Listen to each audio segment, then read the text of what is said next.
The Chicago Reporter's interim editor and publisher, Glenn Reedus, has made a career of not shying away from asking the tough questions. My boss told me, I have to ask you, what is the mafia? And then his whole demeanor changed. And he said, I don't know what you're talking about. Mafia, what is that? And just then this guy comes and stands in the door and he fills the door. All right, that's the interview's over. For 50 years, the Chicago Reporter's been on a mission investigating issues of race, poverty, and income inequality in Chicago. But a few years ago, it seemed on the verge of folding. I'm Sheila Solomon with Rivet 360, and this is Chicago Media Talks, a show in which people in Chicago media talk about Chicago media. Glenn, what was going on in 1972 that triggered the idea for the Reporter? Well, the race situation in Chicago was just horrendous. And John McDermott wanted to address that, and the founder of the Reporter. And he felt that the business community and major influencers were the people who could make that change. And the Reporter started out as a monthly newsletter focused, targeting those people. And it just morphed into something more general. But as we know that from 72 till today, the race situation really hasn't changed a lot in the city. So when you say the race issue was really bad, what do you mean? And what is it about McDermott that made him decide he wanted to do something about it? As far as I know, Mr. McDermott was just a very concerned citizen, and I guess today we call him an activist. And he's been described as an idea person. And there was a Black woman named Lillian Calhoun. She was the news brain, if you will. But in 72, Chicago was far more segregated than it is today. We didn't have a lot of clout, if you will, politically or even economically. It was starting because it was at the tail end of what was considered the civil rights movement at that time. And the cops were horrendous, and people really wanted to see that violence stop. We had the schools were, because they were all neighborhood schools, they were tremendously segregated because Chicago at that time was considered the most segregated major city in the country. So what kind of changes have the Reporter's investigations since that time led to here in Chicago?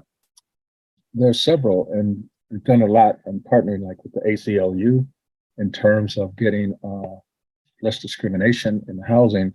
There's been several police related changes that have come about because of the Reporter's investigative work, and it's raised awareness about the level of poverty in Chicago, and that it's not just a Black thing. So why is the Chicago Reporter still needed? Because the changes that started to address in 72 has not changed. It's changed incrementally. Let me put it like that. Why was the Reporter put on hiatus a couple of years ago, I believe, around 2020? Honestly, the Reporter was going through some changes, personnel-wise, and I think direction-wise. And it was deemed that, hey, let's just put the brakes on this for a while. So how's that affected readership? Surprisingly, not in a really big way, because then we were, by being online, that helped, and we were able to, if you will, retrieve some of those people while the paper was dormant. And we're still working and trying to recover everybody and add some folks. Yeah, I'm using a lot of freelance writers and some college students. Yes, I was going to ask you about that. What kind of training are they able to get with COVID, perhaps keeping most of us out of our newsrooms now? Well, I don't attribute it much to COVID, because even before COVID, a lot of news operations had seemingly switched from sending people into the street and to letting reporters report by phone, which I think is horrible, but that's what they were doing.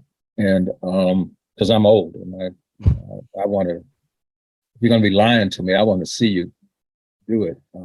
So I think I can tell. But anyhow, I don't think they've been impacted, but the training is what they get if they were able to get out into the streets. And I think because it's been a trend for such a long time, very few of them, even their professors, very few of them know the difference and know how much more effective reporting can be when you're face to face with people. Where are the story ideas coming from? Every place. A lot of them come from the students themselves. They come from me. They come from the associate editor Ugo Balta, and there's plenty of stories every day. Some people don't. They just haven't been trained in school as to how to develop story ideas. How would you like to change that? So I have sent reporters, students, into the streets to get their stories. To, when I say into the streets, I mean going to maybe to someone's office or to a particular neighborhood to do that. And because I also taught journalism at Michigan State University for 3 years, one of the former students described me as rigorous. It seems that there are a lot of them, not just students, but some of the some reporters that we've had, they don't drill down deep enough in terms of how many, asking the questions. And I think that might have something to do with being young and want to be liked as a reporter versus just get the story. What are some of the fundamentals of finding stories that students and, as you suggest, some of their professors don't seem to know? Just look around. I mean, there's a million stories every day, but don't just see something and don't think about what it is.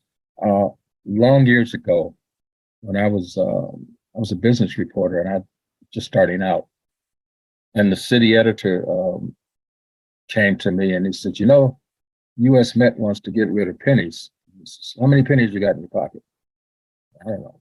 I counted them. He says, well, here's what I want you to do. Go to the bank, get 2 rolls of pennies, then go to these shopping centers. I want you, when nobody's looking, sprinkle some pennies around. And if people stop and pick them up, ask them why. If they see the penny and they ignore it, ask them why. So the story, and that was really funny because I remember old people when I approach them, they say, oh, do you want it back? But the story was the mint wants to stop the penny, but people are using the penny.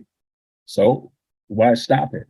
And some things might seem mundane, but you have to remember for everything that you might not like, there's somebody who likes it, and everything you like, there's somebody who doesn't like it. And try to stay or understand trends. You remember that, I don't know, many years ago, McDonald's said it was going to stop because of the obesity crisis or whatever it was being called. They were going to stop supersizing, and they did for 2 years and 3 years, and then they went right back to it. There's a story. Why did they bring it back? What was the impact when they did? I'm thinking about things like currency exchanges. That's sort of unique to Chicago. Oh, really? Yeah. How do you mean? They're not every place. A lot of states don't have them. So the story is what's happening in those currency exchanges on Friday evenings. Many people from Central America are lined up to send money back home. Let's dig into that.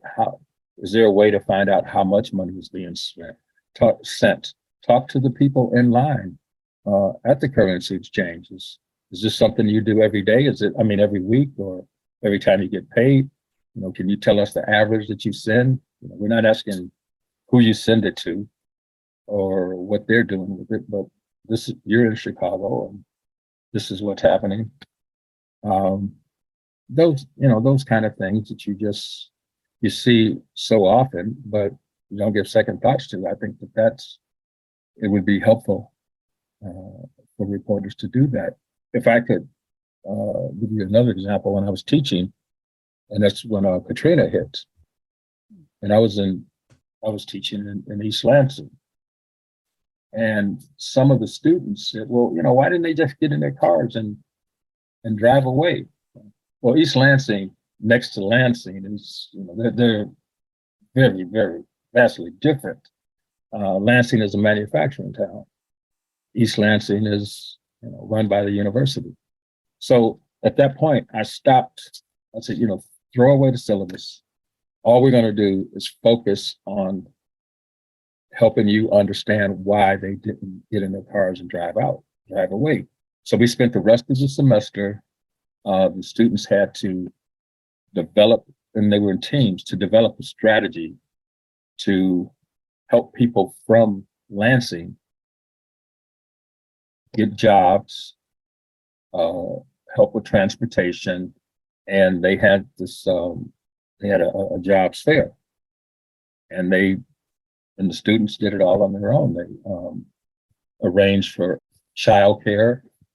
They arranged for a hospital to sponsor it, and it was a real life experience for them. And to a person, everyone said they had a much better understanding of what poverty was like, because I didn't have any poor students, if you will. And I think that those are the kinds of things that we need to do, even if we're talking about people who are hired and they're starting out. Give them a real feel for where they are. And my first job out of school was in Waterloo, Iowa. So that was quite the culture shock. But, you know, I wanted to be a reporter, so it didn't matter where I was or what I had to do. That's what I wanted to do, is be a reporter. Are you from Chicago? Yep, born and raised on the west side, K-Town. And so what drew you to journalism? I was 12, 13 years old. And I don't know how I got in this program. I don't remember asking anybody to be in it, but I was in a program called Summer Enrichment at St. Ignatius High School on the west side. And there were 23 Black students, 23 Hispanic students. And we had an hour and a half of English, an hour and a half of math, and we had a field trip every day. So one day the field trip was to the Chicago Tribune. And when we got into the newsroom, and remember, this is days of manual typewriters, everybody smoked. And there's copy boys running back and forth. And really, it was just the most exciting thing I had seen. And I broke away from the tour and I asked a couple of guys who were standing there talking to one another, you know, what they did. They told me they were reporters. And so I asked them, you know, what reporters do. And one of them showed me his byline over a story. And he said, I wrote that. And he said, and tomorrow when the paper comes out, you know, look for that name and you'll see another story. Well, this was in what, 67?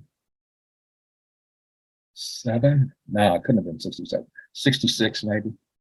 And Black people did not get the Tribune, but I got 7 cents and got the Tribune, and I read it in the living room. And when my parents came home from work, my dad had a fit because the Tribune was in the house. But that was it. I decided that that's what I wanted to do. I wanted to see my name in the newspaper.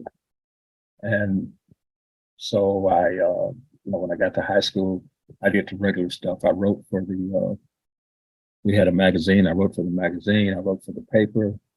Then when I went to college, I think the first year I couldn't write. First year you can't write for the paper. And then sophomore year I was writing for the paper, and I think it was the only Black person who was a journalism major approached me about starting a newspaper, and it was called Black Realities, and it was funded by the Methodists. So it was for the community. It was for the community of Omaha, but not for the students where we were going to school. And we did that for a little over a year, and that was just a huge plus in my life. And I became more enamored with the business. And I can still remember my mother during my senior year. There was a woman, I can't remember her name, but she wrote a career column for the Tribune, and it came out every Sunday. And I remember talking to my mother one Sunday night, and she said, this was my senior year. And she said, well, whoever the lady was, she said, it's not a good year for journalism graduates. I said, Mom, there's 2 jobs out there, one in China and one in New York. I'm getting one, probably the one in New York because I don't speak Chinese. But, and then I applied. I think I had set my limit at 10 resumes, and I sent out 3, and I got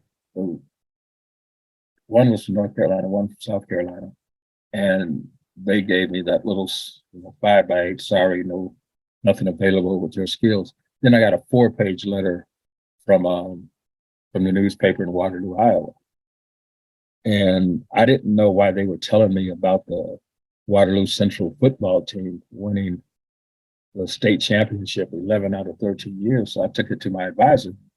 I took the letter. He says, well, they want to interview you. And I said, where does it say that? He says, believe me.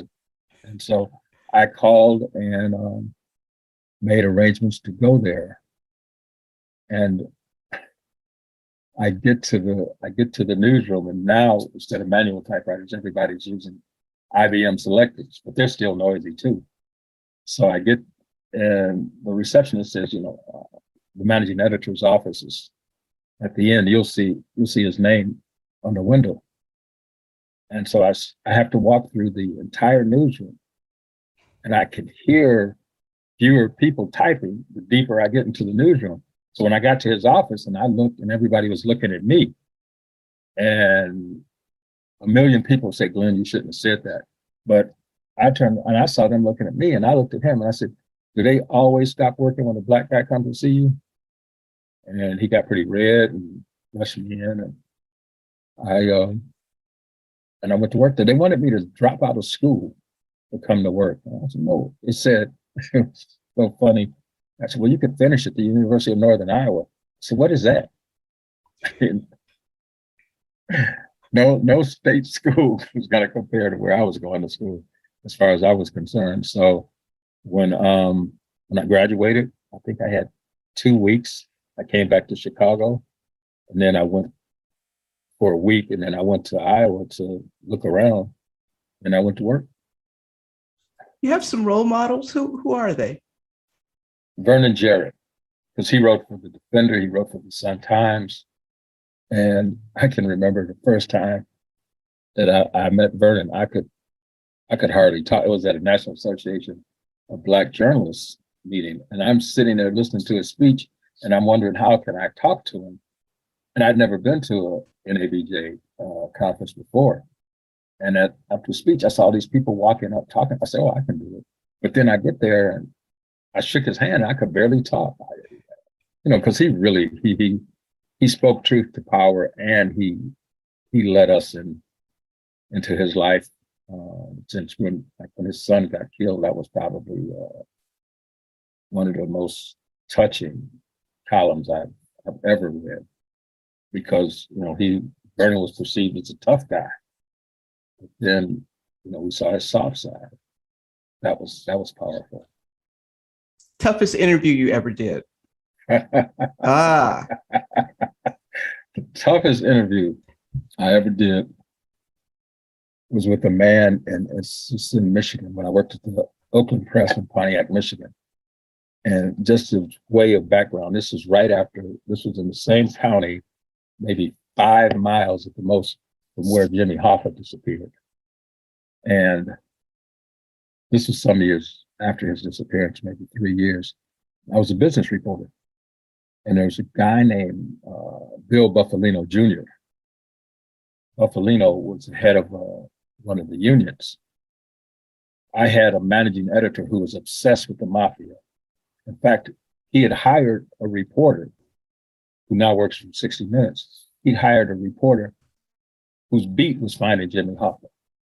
So when he found out I was going to interview Buffalino, because Buffalino's dad was reputedly in the mafia. And so he says, you ask Buffalino, what is the mafia? And I was like, I don't know. So I'm doing the interview, and it's pleasant enough. He's answering all my questions. And then I said, Mr. Buffalino, my boss told me I have to ask you, what is the mafia? And then his whole demeanor changed. And he said, I don't know what you're talking about. Mafia, what is that? And just then this guy comes and stands in the door, and he fills the door. And he says, Buffalino says to him, this guy's from the Oakland Press. He asked me, what is a mafia? And the man just stood there and said, well, I guess the interview's over. And so I'm leaving the building, and this guy's walking behind me. And I just hope he's going to his car and I'm going to my car. So I get to my car, and he comes over to the door, and he says, the next time you come here, make sure you have tape on your hood. And I said, okay. And I left. And then I went back, when I got back, and I told my boss everything, the managing editor. He says, he said that? And I said, yeah. I said, but I don't know what he meant. And because he was so tuned into the mafia, he says, you put tape on your hood, and when you get back to your car, if the tape is broken, somebody's put a bomb under there. Come on. For this story? No. Fortunately, I never had to go back to that union hall. But that was the toughest one. So what are some of your strategies to help people feel comfortable talking honestly with you? Get them to talk about themselves before we talk about the story. Mayor Daley was known for this, that he'd ask people, where'd you go to high school?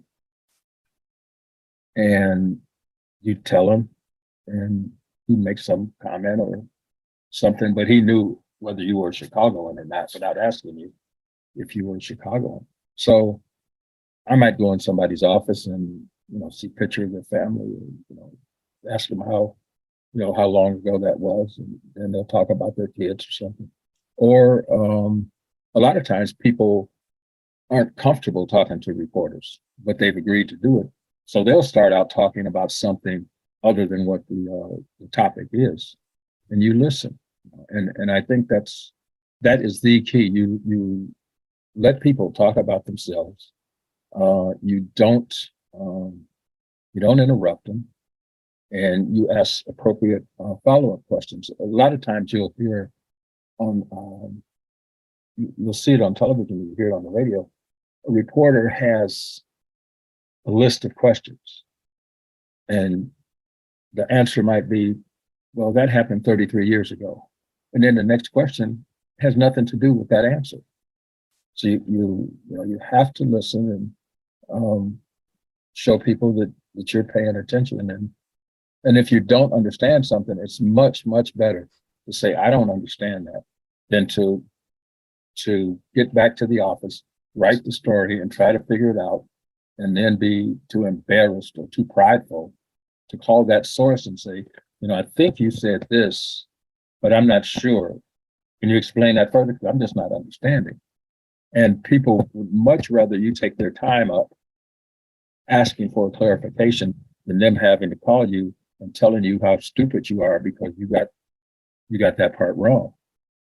How has the investigative or the focus on investigative reporting in the Chicago Reporter changed investigative reporting in the rest of Chicago media? My theory is that investigative reporting has always been with us. It's just it used to be called feature or long form reporting, but because that was the staple of the reporter, that's what we've come to be known for. You know, you don't see weddings, you don't see crosswords, you don't see feel good stories, or you don't see crime. When you break a good story, what's it feel like? That's very hard to describe because it depends on the story. It's kind of like golf. You play 18 holes and you got one perfect shot. And you just, you relive that shot. And you go out the next day because of the next time and you're trying to replicate that shot and you don't do it. But you get another great shot. And that's the way it is. I don't think it depends on so much depends on the story. I mean, if you're taking somebody down, often that's just top of the world. I can remember a story in Pontiac, Michigan, where some council, this was in the 70s, some council people wanted to bring boxing to the Pontiac Silverdome. And boxing was real big in Mexico at that time. So they said, we're taking a trip to Mexico to try to talk to some promoters to come. Well, what they did was they did go to Mexico. They were all married and they took girlfriends. And when that got reported, that was really good because it was something they shouldn't have done. But it wasn't a story. You could go and snoop around and see, who. You can't follow every trip that every council member makes. And then there was another one when they had city issued credit cards, and I got a tip that one of the council members was using it for personal items, and then shoes and clothes for his wife and all that. And then that story, I had to dig. What are the other? And this was before Freedom of Information Act. That's the other thing about getting out in the street and reporting. Because I had a lot of people at City Hall who knew me and who trusted me, and they knew they could tell me things, and I wouldn't say Joe told me or Sally told me. So when I started checking on these American Express cards, there were people who were happy to not just tell me, but say, come back tomorrow. I'll have the paperwork for you. But that was an instance where it felt good to get these people, and there was an obligation to dig and see if there's a better story. So all the stories together were great, but there wasn't that euphoric feeling. Any thoughts about how that can lead to mistakes or bad judgment when it's almost as if they are trying to replicate, going back to your golf analogy? That shot. Mm-hmm. You just have to, you have to be in the moment. You got to make a determination. Is this something that is really worth it? But I had a mantra, a habit of, if you don't see me writing it in my notebook, you'll never see it in the paper. So that allowed people to talk to me freely, and they were always surprised because they thought they were telling me something that was really titillating or revealing or whatever. And then I'd see them a couple of days later and say, "Man, you didn't write anything about what I told you." I said, "Did you see me write anything in my notebook?" And I lived by that, and that's how you build, sources, and that's how you gain trust. And so people will tell me things. Back then, they told me things, that they wanted me to know. And I mean, a couple I can remember. They said, get your notebook out, get your notebook out. Because they wanted to see this. And I can't speak to their motivation. Maybe it was a bad boss or something, or some kind of messed up relationship. I didn't care about that. I wanted the story. And the subjects of the story could tell me. Well, Glenn, got any closing thoughts for us? One major closing thought is that people traditionally complain about media coverage. And I understand that because I've been outside of the business too. But then I can see why a reporter or an editor would allow something. But to me, if instead of complaining about it, get in the business, because you can make a change from the inside. You can stand outside the Tribune and you can throw all the rocks you want. You can throw bricks, and the people inside are going to look down and say, whoa, they're throwing bricks. But that's not going to change anything that they do inside. So if you're inside and you can have a voice and you can speak to things or matters that people working there might not have considered. An example is that back in the 80s, I believe it was, I saw a list of employee addresses from the Detroit Free Press. And 85% of those people lived in a community next door to Detroit, a very upscale community next to Detroit called Grosse Pointe. So they go from Grosse Pointe to downtown Detroit, lunch in downtown Detroit, home to Grosse Pointe. So they knew very little about what was happening, if anything, what was happening on the west side of Detroit. And you can't just parachute in, as they call it. You can't parachute into a community and get a real sense of what's going on. You know what the people tell you.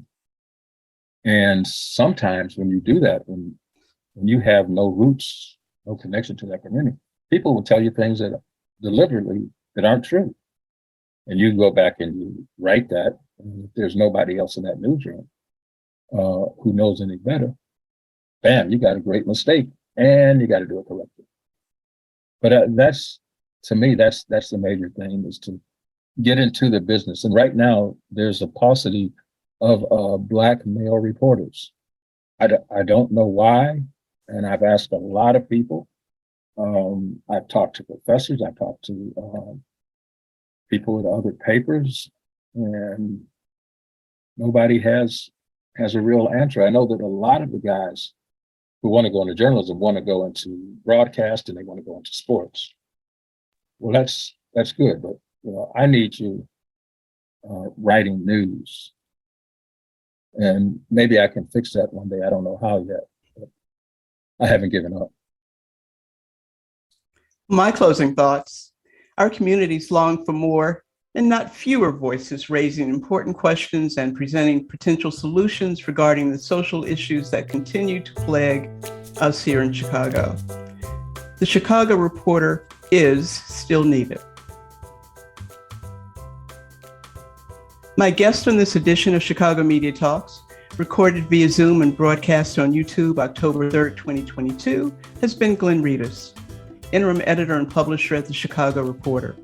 You can reach him at greedus@chicagoreporter.com, and you can reach me at Sheila@rivet360.com. I'm Sheila Solomon.